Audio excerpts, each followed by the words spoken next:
नमस्कार। लखनऊ में रेलवे के बड़े अफसर आरडी वाजपेयी के घर में उनकी पत्नी बेटे के मर्डर में सनसनीखेज खुलासे हो रहे हैं। पुलिस के मुताबिक रेलवे अफसर की बेटी ने ही अपनी मां और भाई का सोते वक्त गोली मारी थी। बताया जा रहा है कि नेशनल लेवल की शूटर बेटी डिप्रेशन की शिकार थी। पुलिस को घर की तलाश में एक कंकाल भी मिला है और पुलिस से पूछताछ में लड़की ने कहा कि उसे घर में भूत दिखाई देते थे। पुलिस को शक है कि इस डबल मर्डर के पीछे तंत्र मंत्र का भी चक्कर है। ऐसे कई सवाल हैं जिनके जवाब पुलिस को तलाशने हैं। लेकिन उससे पहले आपको इसी खबर से जुड़ी एक बड़ी खबर बता दें।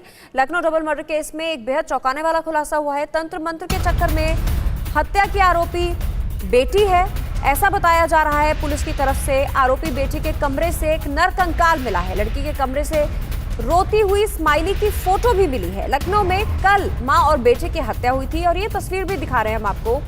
ये देखिए, ये जो कंकाल की तस्वीर आप देख रहे हैं, ये बेटी के कमरे से मिला है, नरकंकाल है और एक रोती हुई स्माइली की फोटो भी है। तो ये बेहद चौंकाने वाला खुलासा हुआ है। आपको बता दें कि रेलवे के बड़े अफसर हैं आरडी वाजपेयी और आरडी वाजपेयी की पत्नी और उनकी बेटे की गोली मारकर हत्या कर दी गई थी। ये कल का मामला है और सब हैरान थे कि जिस जगह पर ये आवास है लखनऊ में, वहां से सिर्फ 1 किलोमीटर की दूरी पे उत्तर प्रदेश के मुख्यमंत्री योगी आदित्यनाथ का घर है। तो ऐसी स्थिति में इतने वीवीआईपी जोन में कोई कैसे अंदर दाखिल होके गोली से हमला कर सकता है, गोली मार के जान ले सकता है मां और बेटे की। हालांकि बेटी भी घर में मौजूद थी लेकिन बेटी बच गई। लेकिन अब देखिए, आपको 4 तस्वीरें दिखा रहे हैं। तस्वीरों को देख के समझिए कि जो अब पुलिस ने अभी तक जो तफ्तीश की है उस तफ्तीश में क्या कुछ सामने आया है। सबसे पहले देखिए, डबल मर्डर हुआ, कल की ये घटना है। चौंकाने वाली घटना थी। जिस तरह के हालात देखकर बिल्कुल नहीं लग रहा था कि कोई घर के अंदर घुसकर ये काम करेगा। और अब पुलिस का ये कहना है कि हो सकता है कि ये बेटी ने ही किया हो, क्योंकि बेटी डिप्रेशन का शिकार थी। और तस्वीर आपको दिखा रहे हैं किस तरह से नरकंकाल घर से मिला।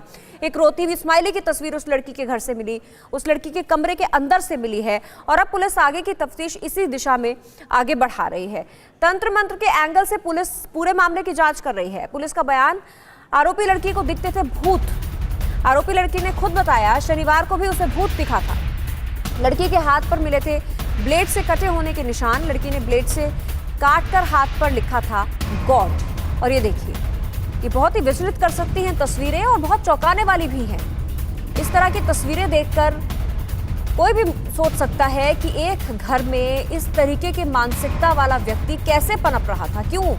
क्या उसका इलाज नहीं करवाया जा रहा था? क्या डॉक्टरों से सलाह नहीं ली जा रही थी? लगातार आपको तस्वीरें दिखा रहे हैं। जो बेटी है उसी से पूछताछ अब की जा रही है, उसी दिशा में पुलिस आगे बढ़ रही है और कोशिश की जा रही है सच तक पहुंचने की, क्योंकि बेटी ने ही मां भाई की हत्या की है। पुलिस का ऐसा कहना है कि बेटी ने अपना गुनाह भी कबूल कर लिया है और यह भी बताया है कि लड़की की मानसिक हालत अभी ठीक नहीं है।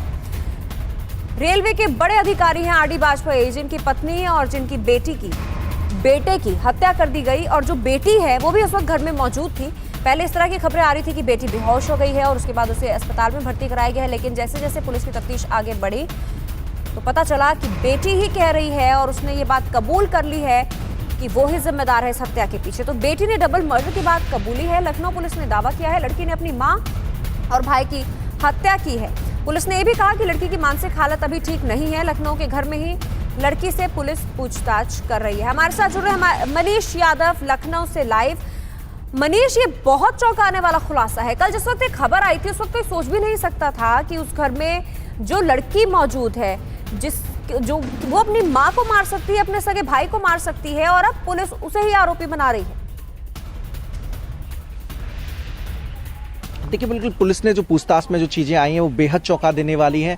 लड़की ने बताया है कि वो कई बार अपने आप को मारने का प्रयास कर चुकी है। उसके हाथों पर ब्लेड के निशान मिले हैं। कल भी हत्या करने के बाद, जैसा कि पुलिस बता रही है, उसने रेजर से अपने हाथों पर वार किया, जिसकी पट्टी भी उसके हाथों पर बंधी हुई थी। पुलिस को शक वहीं से हुआ क्योंकि वो अपने दोनों हाथ जींस में डाले हुई थी। जब हाथ निकलवाए तो देखा पट्टी बंधी हुई है। उसका कारण उसने बताया कि वो उसने ब्लेड पर 2-3 बार अपने हाथों से वार किया है, जिसके चलते वो निशान आए हैं। अजीबो गरीब उसने कई सारी सारी कहानियां बताई। उसने कहा कि मुझे अक्सर भूत दिखाई देता है, शनिवार को भी भूत दिखा था। उस लड़की ने पूछताछ में मर्डर करने की बात भी कबूली। उसके बाद वो पिस्टल भी बरामद हुई, जिस पिस्टल से उन दोनों की हत्या हुई उसमें गोली भी मौजूद थी।